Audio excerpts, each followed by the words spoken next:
Thank you, Jesus. Hallelujah. Jesus. Thank you, Lord. Thank you, Lord. स्वर्गीय पिता, आम्ही सर्व लेकरं मिळून प्रभू येशूच्या नावामध्ये तुला आम्ही धन्यवाद देत आहोत. पुन्हा आम्ही सर्वजण तुझे आभार आणि उपकार मानतो. तुझ्या उपस्थितीमध्ये तुझं पवित्र वचन शिकण्यासाठी तू आम्हाला घेऊन येत आहेत आणि आम्ही धन्य आहोत. आम्ही आशीर्वादित आहोत की प्रभू पुन्हा आमच्या हृदयाची तू भेट घेणार आहेस. आम्हा प्रत्येकाला आज तुझी सेवा कार्य करण्यास, एक पाऊल विश्वासाचं पुढे टाकण्यास पुन्हा तुझ्या वचनातून मार्गदर्शन कर आणि आमच्याद्वारे तुझी सेवा घडवली जाऊ दे. येशूच्या नावाने प्रार्थना मागतो. आमेन. यीशु मसीह की सेवा तेरी करेंगे जीवन भर हम प्रभु, तेरे लिए ही जिएंगे, तेरे लिए ही मरेंगे. सेवा तेरी करेंगे, हालेलुया, जीवन भर हम प्रभु, तेरे लिए ही जिएंगे, तेरे लिए ही मरेंगे.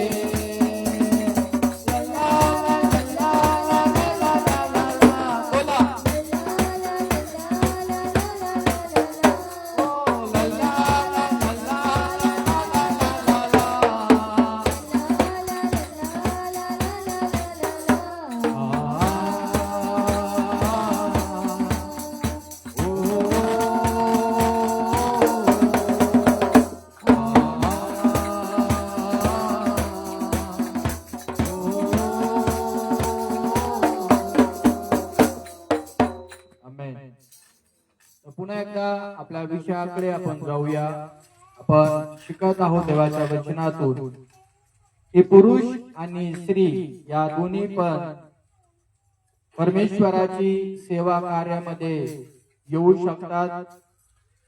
कारण पुरुष आणि स्त्री प्रभूच्या नजरेमध्ये समान आहेत, एकसारखे आहेत आणि प्रभू दोन्ही स्त्रीला आणि पुरुषाला अभिषेक देणार आहे, सामर्थ्य देणार आहे, कृपा देणार आहे. दोघांनाही त्याच्या फळांनी भरणारा तो परमेश्वर आहे. दोघांचा तो उपयोग करणारा आहे. आणि म्हणून आपण आता पुढे जाऊया. पहिले पेत्राचं पुस्तक याचा अध्याय क्रमांक 4 कडे आपण जाऊया. पेत्राचं पहिलं पुस्तक आणि आता 4था अध्यायाकडे आपण जाऊ. आणि वचन क्रमांक 10 आपण वाचूया. प्रत्येकाला जसे कृपादान मिळाले आहे, प्रत्येकाला जसे कृपादान मिळाले आहे, तसे देवाच्या नानाविध कृपेच्या चांगल्या कारभाराप्रमाणे ते एकमेकांच्या कारणी लावा. म्हणा चांगला कारभारी. तुम्हाला आणि मला चांगला कारभारी बनायचा आहे. आणि चांगला कारभारी तुम्हाला आणि मला कोण बनवू शकतो? तर तुम्हाला आणि मला फक्त तो देवच बनवू शकतो. आमेन. तर प्रत्येक व्यक्तीला आपण पाहिलं की परमेश्वराकडून दान मिळालेलं आहे. नवीन व्यक्तीला ते समजण्यासाठी थोडा वेळ लागतो, परंतु जुन्या लोकांना हे समजणं फार महत्वाचं आहे की परमेश्वरानं मला त्याच्या दानानं भरलेलं आहे. आणि जर तो आपल्या लोकांना त्याच्या दानाने भरलेलं आहे आणि त्याचं दान जर परमेश्वराने मला दिलेलं आहे, तर ते दान कशासाठी दिलेलं आहे? देवाच्या वचनामध्ये तुम्ही आणि मी पाहतो, आत्मिक दानाच्या द्वारे तुम्ही आणि मी एक चांगला कारभारी बनावे, चांगला हुशार नेता बनावे, चांगला पुढारी बनावे. आणि चांगला सेवक बनावा आणि चांगला सेवक बनून तुम्ही आणि मी एकमेकांची सेवा कार्य केली पाहिजे. म्हणा सगळेजण आमेन. काय केली पाहिजे? मंडळीमध्ये जे कोणी लोक येतात त्यांच्या हितासाठी तुम्ही आणि मी त्या दानांचा उपयोग केला पाहिजे. आमेन. तर देवाच्या वचनामध्ये तुम्ही आणि मी पाहतो, देव प्रत्येकाला एक सारखं दान देत नाही. तर आपण या ठिकाणी प्रत्येक बसणारा व्यक्ती आहे, प्रत्येकामध्ये देवाच्या आत्म्याने येशूच्या नावात वेगवेगळे दान टाकलेलं आहे. कोणाला आरोग्याचं दान दिलेलं असेल, कोणाला एखाद्याला निरोगी करण्याचं दुसऱ्या भाषेत दान दिलेलं असेल. म्हणजे तुम्ही प्रार्थना केल्यानंतर तो मुलगा किंवा ती मुलगी देवाच्या कृपेने आरोग्य तिला मिळेल. कुणी तुम्ही आणि मी पाहतो त्यांना शिक्षकाचं दान दिलेलं आहे, ते दुसऱ्यांना चांगलं मार्गदर्शन करतील. एखादा खचत असेल, निराश झालेला असेल, दुःखी झालेला असेल, तर त्या व्यक्तीच्या द्वारे त्या समोरच्या व्यक्तीला, मंडळीतल्या व्यक्तीला मार्गदर्शन मिळते आणि तो त्याच्या निराशातून, त्याच्या खिन्न अवस्थेतून देवाचा आत्मा तुमच्या दानाचा उपयोग त्याच्या कल्याणासाठी, त्याच्या हितासाठी तो करत असतो. आमेन. तर जे काही देवानं आम्हाला दान दिलेले आहेत, त्या दानाच्या द्वारे तुम्ही आणि मी एकमेकांची प्रगती केली पाहिजे, एकमेकांची उन्नती केली पाहिजे.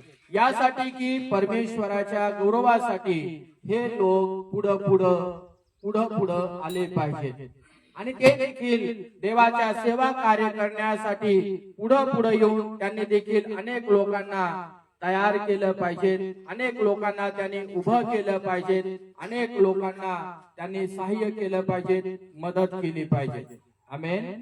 तर परमेश्वराच्या वचनामध्ये आम्ही पाहतो की जो देवाचं दान जर तुम्हाला आणि मला प्राप्त झालेलं आहे, तर ते स्वतःसाठी कधीच वापरायचं नसतं, तर ते दुसऱ्यांच्या हितासाठी, दुसऱ्यांच्या कल्याणासाठी ते दान वापरणं गरजेचं आहे.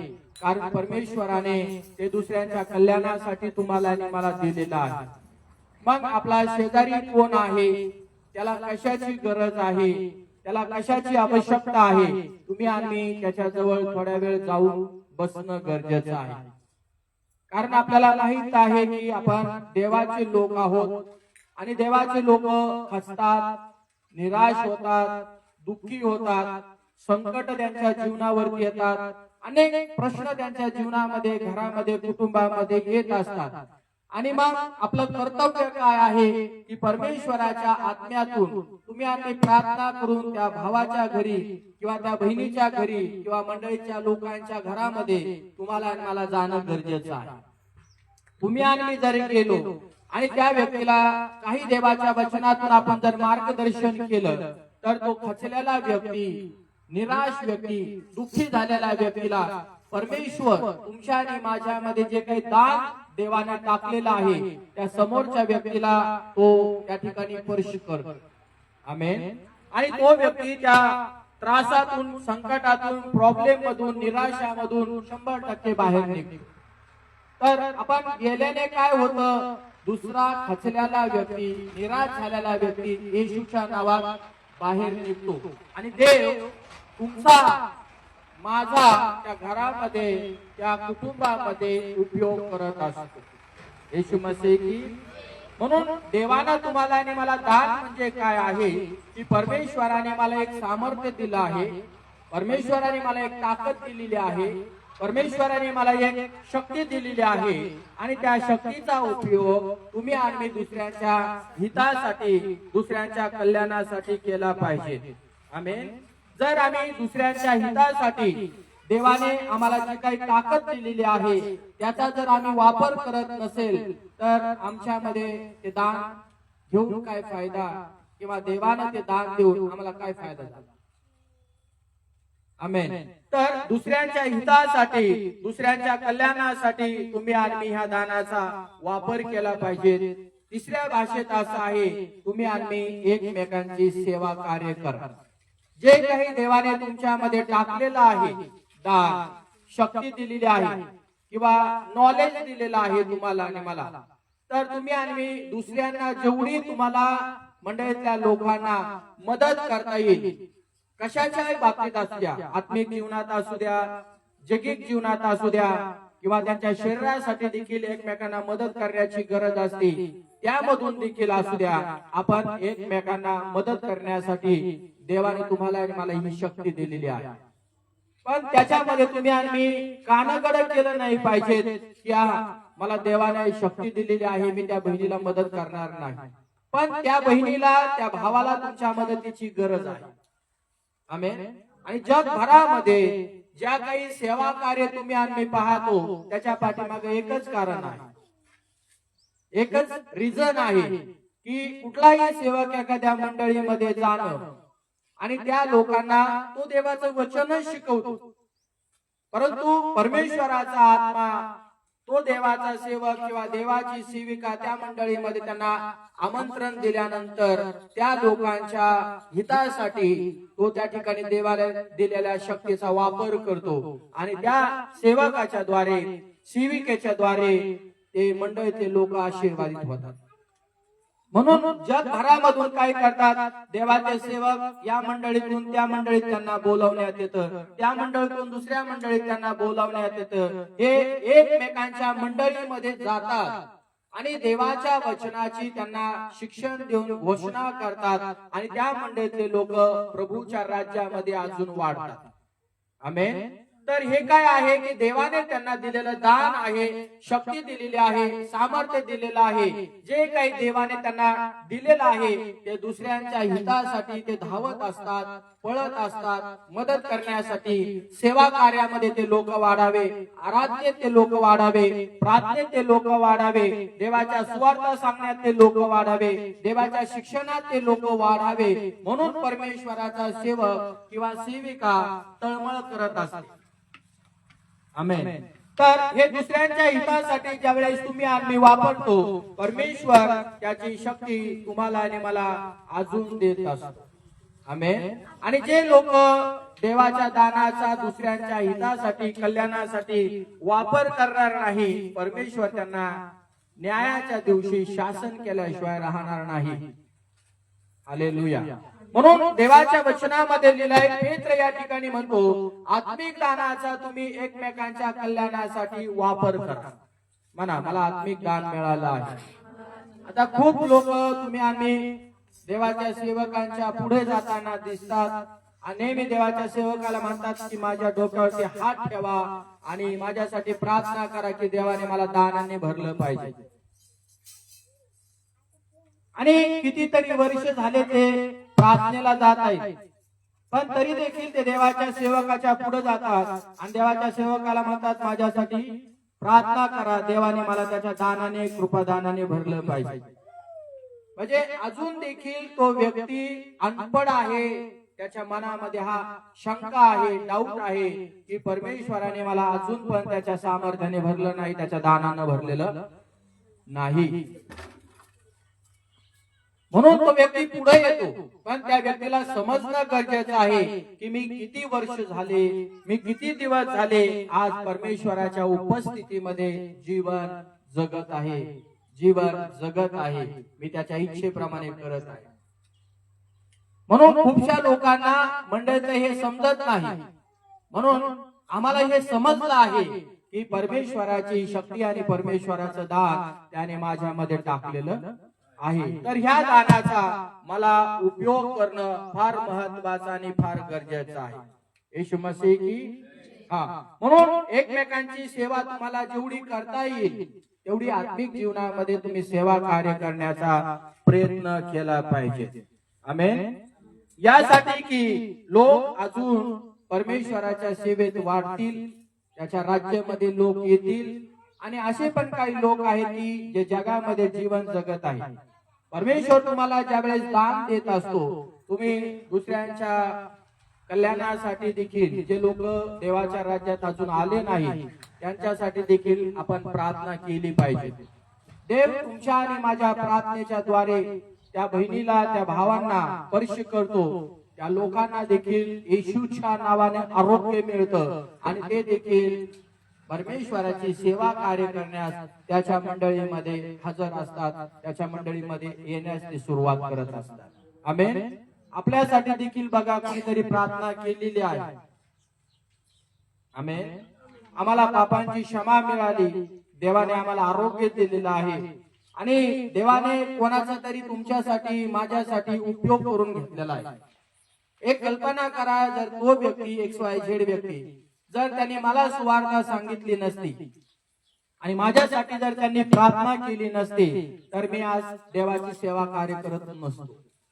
पण त्या व्यक्तीला देवाने माझ्या कल्याणासाठी उपयोगात आणलं आणि एकेकाळी माझं जीवन पण लयास गेलं होतं. हालेलुया. वाया गेलेलं माझं जीवन होतं, पण त्या भावाने मला प्रभू येशूची सुवार्ता सांगितली, जी देवाने त्याच्यामध्ये शक्ती टाकली, त्या शक्तीचा त्याने माझ्या कल्याणासाठी उपयोग केला. आणि ज्यावेळेस त्याच्या मुखातून निघणारे शब्द मी ऐकू लागलो, मी त्या ठिकाणी परमेश्वराच्या स्पर्शाने मला भरलं त्यानं.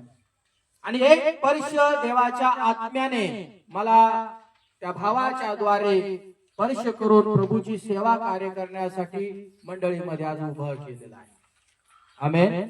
म्हणून तुमच्यासाठी देखील कितीतरी लोकांनी प्रार्थना केली, तुम्ही आणि मी असेच प्रभूची सेवा कार्य करण्यासाठी पुढे आलेलो नाही. अजून जगामध्ये पुष्कळ लोक आहेत, भरपूर लोक आहेत की त्या लोकांना तुमच्या प्रार्थनेची गरज आहे. जी काही देवाने तुम्हाला शक्ती दिलेली आहे, तुम्ही त्या शक्तीचा पुरेपूर त्या लोकांच्या हितासाठी वापर करा. आमेन. आणि त्या लोकांना तुम्ही प्रार्थनेच्या द्वारे मार्गदर्शन करा, अशासाठी की ते लोक प्रभूच्या राज्यामध्ये येतील. म्हणा सांगा आमेन. प्रभूच्या राज्यामध्ये येतील आणि ते लोक देखील तुमच्यासारखे आणि माझ्यासारखे प्रभूच्या वचनाची सेवा कार्य करण्यास ते सुरुवात करतील. त्यांना देखील देवाच्या वचनाचा अनुभव येईल आणि ते देवाच्या सेवेत जसे जसे पुढे येत राहतील, देवबाप देखील त्या लोकांना त्याच्या दानाने त्याच्या शक्तीने तो भरून काढेल. आमेन. आणि म्हणून तुम्ही आणि मी या वचनामध्ये आपल्याला बघायला मिळतं की एकमेकांची सेवा कार्य करा. आता आपण या ठिकाणी कल्पना करा की आम्ही या ठिकाणी आहोत, आम्हाला एकमेकांची गरज नाही का? आपण एक परिवार आहोत, आपण एक कुटुंब आहोत आणि आपली एकमेकांना गरज आहे. मी खचलो तर मला तुमची गरज आहे, तुम्ही मला मार्गदर्शन करू शकता. असं नाही की मी देवाचा सेवक आहे आणि मला मार्गदर्शनाची गरज नाही किंवा मला काही सल्ला मसलतीची गरज नाही, असं नाही. मी पण माझ्या जीवनामध्ये खचतो, निराश होतो, कधी कधी एकटा पडतो. त्यावेळेस मला कोणीतरी मार्गदर्शन करणार आलं पाहिजे जवळ, देवाच्या आत्म्याच्या द्वारे. आमेन. आणि जर तो व्यक्ती ती व्यक्ती देवाच्या सेवकाला काही मार्गदर्शन करते तर देवाचा आत्मा काय करतो? त्या व्यक्तीचा देवाच्या सेवकासाठी आशीर्वाद म्हणून उपयोग करतो.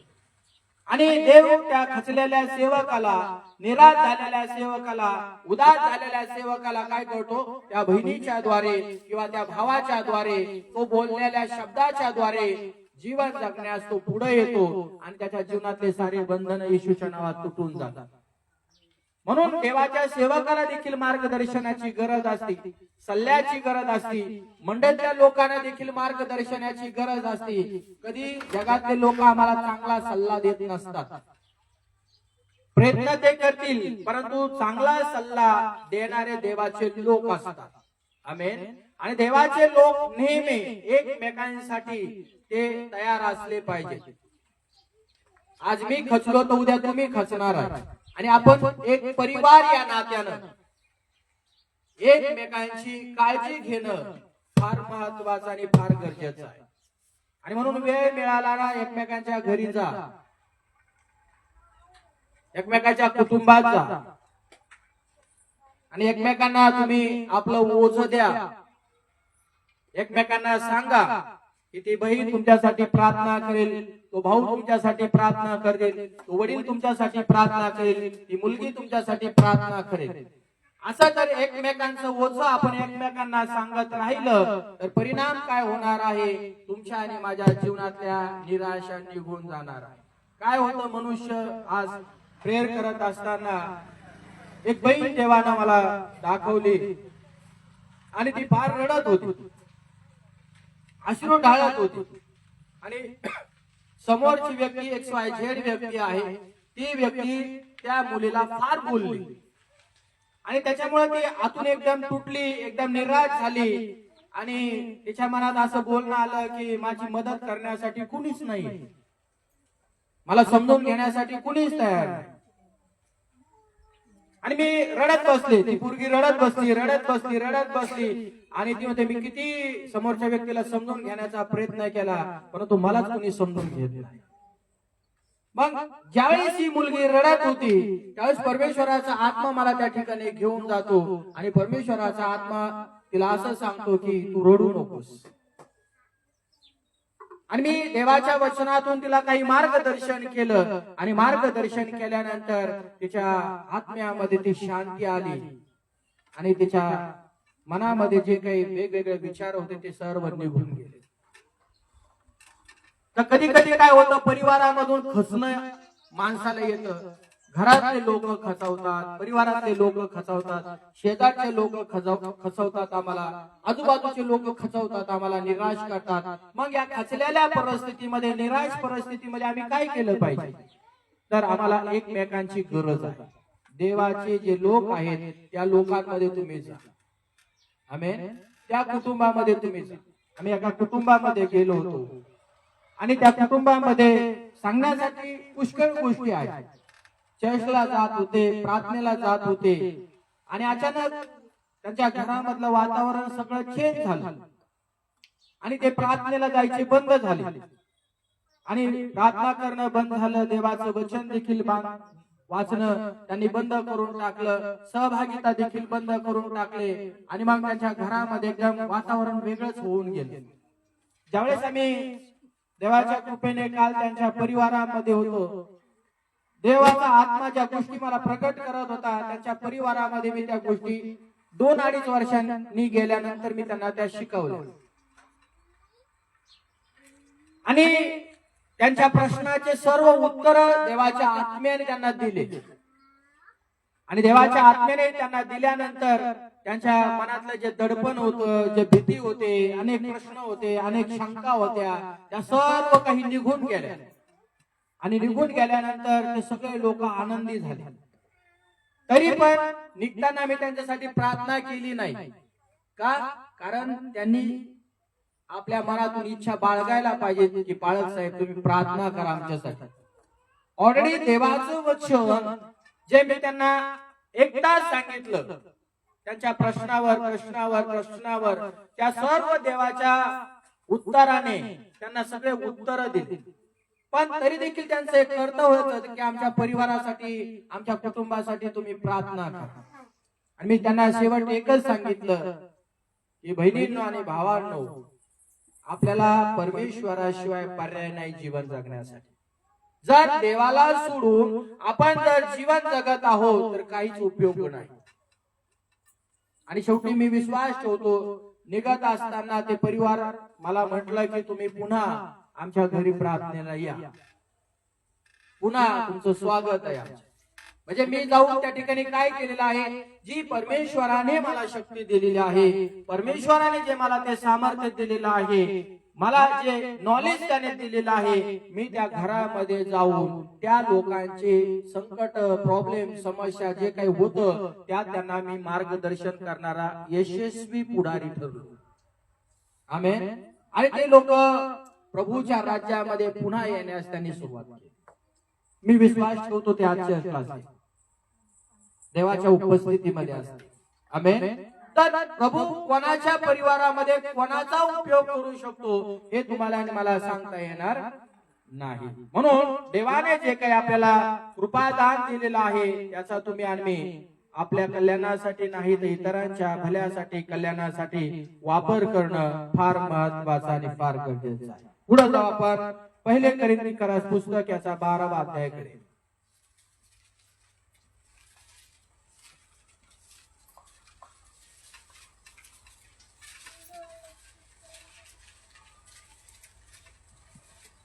पहिले कोरिन्थीकर पुस्तक याचा अध्याय क्रमांक 12 आणि वचन क्रमांक 11 आपण वाचूया. तरी ही सगळी कार्य तोच एक आत्मा करतो. तो आपल्या इच्छेप्रमाणे एकेकाला ती वाटून देतो. ऐकलंय सगळ्यांनी? सगळ्यांना सांगा, मी ऐकत आहे देवाचं वचन. तर देवाचं वचन तुम्हाला आणि मला स्पष्ट रीतीने या ठिकाणी शिकवत आहे. आमेन. तर या 11व्या वचनामध्ये तुम्हाला आणि मला बघायला मिळते पवित्र आत्मा तुम्हाला आणि मला सर्व दान देत असतो. आमेन.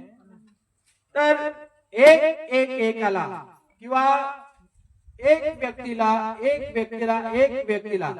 एकाला त्याला म्हटलं गेलेलं आहे. ती देव काय करतो, त्याची दान जी आहे बायबल सांगते ती वाटून देतो.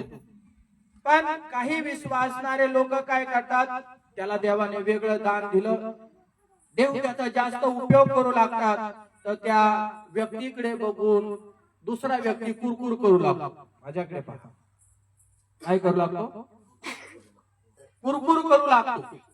बघा, देव जो आहे दान देतो, पण मला जे दान दिलेलं आहे, तुम्हाला वेगळं दिलेलं आहे, मला वेगळं दिलेलं आहे. इथं बसणाऱ्या प्रत्येक व्यक्तीला देवानं दान वेगवेगळं दिलेलं आहे. मला सगळेजण आमेन.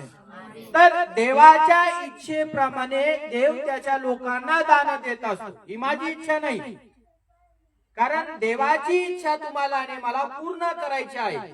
म्हणून देवाला वाटलं की तुला या दानामध्ये देव तुला वापरणार आहे, आरोग्याच्या दानामध्ये, तर त्या व्यक्तीला आरोग्याचं दान देतो. कोणाला भाषा बोलण्याचं दान असेल तर त्या भाषा बोलण्याचं दुसऱ्या व्यक्तीला तो दान देत असतो. पण आता काय होतं, एखाद्या व्यक्तीला एखादं दान भेटलं आणि त्या व्यक्तीचा देव उपयोग करू लागला, तर ही व्यक्ती दुसरी काय करते, कुरकुर करत असते. अरे देवाने तिला हे दान दिलं, ते दान मला द्यायला पाहिजे होतं, ते दान मला द्यायला पाहिजे होतं. पण देवाने तुला काय दिलेलं आहे, तू त्याच्यामध्ये चाललं पाहिजे. आमेन. म्हणा सगळेजण आमेन. तर तुम्ही आणि मी एकमेकांना जे काही दान भेटलेलं आहे, ते देवाच्या गौरवासाठी देव त्या व्यक्तीचा, त्या माणसाचा, त्या स्त्रीचा, सेवकाचा वापर करत आहे. आमेन.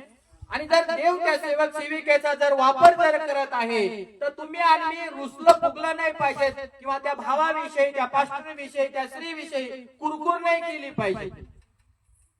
कारण ती देवाचं काम करत आहे, ती देवाचं राज्य वाढत आहे, आणि ती मंडळीच्या हितासाठी त्या ठिकाणी उभी केलेली स्त्री आहे, किंवा उभं केलेला पुरुष आहे, किंवा मंडळीचे लोक आहे, त्यांना उभं केलेलं आहे देवाच्या आत्म्याने, यासाठी की त्या बहिणीच्या द्वारे तुम्हाला योग्य संदेश मिळावा, त्या भावाच्या द्वारे, सेवकाच्या द्वारे योग्य मेसेज तुम्हाला मिळावा, आणि तुम्ही आणि ख्रिस्ताची साक्ष देणारे बनलं पाहिजे. मला सगळेजण आमेन. ख्रिस्ताची काय बनलं पाहिजे, साक्ष देणारे. आणि ही साक्ष तुम्हाला आणि मला फक्त मंडळीतल्या लोकांमध्ये द्यायची नाहीये, तर ही साक्ष देवाने तुमच्या आणि माझ्या जीवनामध्ये दान दिलं आहे, आणि देव तुमचा वापर करत आहे. तर तुम्ही या जगातल्या सगळ्या लोकांमध्ये जिथं जिथं परमेश्वर तुम्हाला आणि मला घेऊन जात आहे, त्या त्या ठिकाणी तुम्ही आणि मी त्या दानाचा उपयोग केला पाहिजे, आणि तुमच्या जीवनात परमेश्वराने कसा बदल केलेला आहे ते तुम्ही इतर लोकांना सांगायला पाहिजे. आमेन. अशासाठी सांगायला पाहिजे की ह्या जगातल्या लोकांना कळायला पाहिजे की आमच्या घरातली पोरगी आणि ती आमच्यासारखं जीवन जगत होती, आमच्यासारखी वागत होती, आमच्यासारखी बोलत होती, आमच्यामध्ये राहत होती, आणि मग अचानक ही शक्तीला कुठून मिळाली, आणि ती एवढे चमत्कार कसं काय करायला लागली, ही एवढं चांगलं बोलायला कशी लागली, हिच्या मुखातून निघणारा एक एक शब्द आमच्या काळजाला का स्पर्श करत आहे, हिच्याद्वारे लोक का आशीर्वादित होत आहे, लोकांचे जीवन का बदलत आहे, लोकांचे घर परिवार का बदलत आहे, हे लोकांना साक्ष तुमच्या आणि माझी पोहोचली पाहिजे, आणि लोक तुमच्या आणि माझे साक्षीदार झाले पाहिजे, है ना. तर आज काय करतात लोक, मंडळीमध्ये सगळ्या गोष्टी करतात, पण जगातल्या लोकांमध्ये तुम्ही आणि मी साक्षीदार म्हणून उभे राहणं फार महत्वाचं आणि फार गरजेचं आहे. यासाठी पवित्र आत्म्याने जी काही आम्हाला दान दिलेली आहे, प्रभावीपणे किंवा सामर्थ्याने न भीता न डगमगता तुम्ही आणि ह्या जगातल्या लोकांना सांगा, शिकवा देवाचं नाव, देवाचं वचन, देवाच्या राज्याविषयी. यासाठी पवित्र आत्म्याने तुम्हाला आणि मला ही दानं दिलेली आहे. आमेन म्हणा येशू मसीह की. तर काही काही मंडळीतल्या लोकांना ज्या वेळेस हे दानं मिळत असतात त्यावेळेस ते लोक काही काही फुकून जातात. मी नेहमी मागच्या वेळेस पण तुम्हाला ही गोष्ट सांगितली होती की ते स्वतः फुगिरकी मारतात किंवा फुशारकी मारतात. आणि फुशारकी कोण मारतं? माझ्याकडे पहा. फुशारकी कोण मारतं? फुसफुस कोण करतं? कोण करतं? हा लक्षात ठेवा. फुसफुस करणारा कोण असतो? नाग असतो. तर ज्यावेळेस दाना आम्हाला मिळतात त्यावेळेस आम्ही फुसफुस नाही करायची, गर्वाने फुगून जायचं नाही, घमंड आमच्यामध्ये आला नाही पाहिजे. कितीतरी मंडळीच्या लोकांमध्ये ही गोष्ट तुम्ही आणि होताना पाहतो की देवानं त्यांच्यामध्ये दानं टाकलेली आहे. ते गाणे लिहित आहे किंवा भजन लिहित आहे किंवा वाजवत आहे, अजून वर्शिप करत आहे, अजून देव त्यांचा लोकांच्या हितासाठी वापर करत आहे. तर मंडळीतले लोक काय करतात? फुगून जातात. आपल्याला फुगून जायचं नाही. देव माझा उपयोग करतो, देव माझ्या जीवनात असंच करतो, माझी प्रार्थना देव ऐकतो, माझ्याद्वारे लोक बरे होतात, माझाच उद्देश चांगला असतो, माझ्याद्वारे लोकांना आरोग्य मिळतं, असं आपण म्हटलं नाही पाहिजे. फुगून जायचं नाही. नेहमी लक्षात ठेवा. तर परमेश्वराने येशूच्या नावात तुमचा आणि माझा जो वापर केलेला आहे त्याबद्दल आपण प्रभूला धन्यवाद, गौरव आणि सन्मान दिला पाहिजे. येशू मसीह की. तर दुसऱ्यांच्या हितासाठी जेवढा देव तुम्हाला आणि मला वापरत आहे तेवढं तुम्ही आणि देवाच्या पवित्र नावाला धन्यवाद, गौरव आणि सन्मान दिला पाहिजे. येशू मसीह की. ज्यांना प्रेमाची गरज आहे, परमेश्वर तुमच्या आणि माझ्या जीवनात आला, ज्या व्यक्तीला प्रेम नाही त्या व्यक्तीला तुम्ही प्रेम दिलं पाहिजे. त्याला वाढवा प्रेमामध्ये. तो कमी आहे, फटकळ तोंडाचा असेल, फाटा फाटा फाटा बोलणारा असेल तर तुम्ही त्याच्याजवळ जाऊन बसा. हळूहळू हळूहळू तुम्ही त्याला देवाचं वचन शिकवा. असं शिकवल्याने त्या माणसाचा, त्या स्त्रीचा स्वभाव काय होणार आहे? बदलणार आहे. तर विश्वासणाऱ्याने तुम्ही आम्ही काय केलं पाहिजे? प्रेमामध्ये एकत्र येणं फार महत्वाचं आणि फार गरजेचं आहे. ज्यावेळेस तुम्ही आम्ही प्रेमाने एकत्र येतो, एकत्र बसतो आणि विश्वासणारे ज्यावेळेस एकत्र येतात त्यावेळेस विश्वासणारे ज्यावेळेस लोक एकत्र येतात त्यावेळेस परमेश्वर त्या लोकांमध्ये दान टाकत असतो. आमेन. दिवसांदिवस तुम्ही आम्ही जेवढे एकत्र येऊ परमेश्वर तुमच्यामध्ये अजून प्रेमाची भर टाकत. आणि परमेश्वरापासून दूर राहिलं तर तुमच्या आणि माझ्यामध्ये प्रेम नसतं.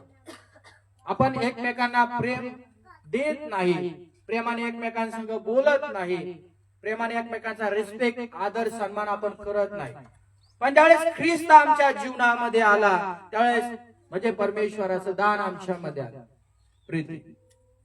आमेन. आणि प्रीती आमच्यामध्ये आल्या असल्या कारणानं आम्ही ख्रिस्ताच्या प्रेमामध्ये राहतो आणि विश्वासणाऱ्यांसंगती आम्ही एकत्र ज्यावेळेस येतो परमेश्वर त्याच्या अधिक प्रेमाने आम्हाला भरून टाकतो. अगापे अगापे अगापे प्रेम से भर दे प्रभु. अगापे अगापे अगापे प्रेम से भर दो प्रभु. मुझको भर दे प्रभु.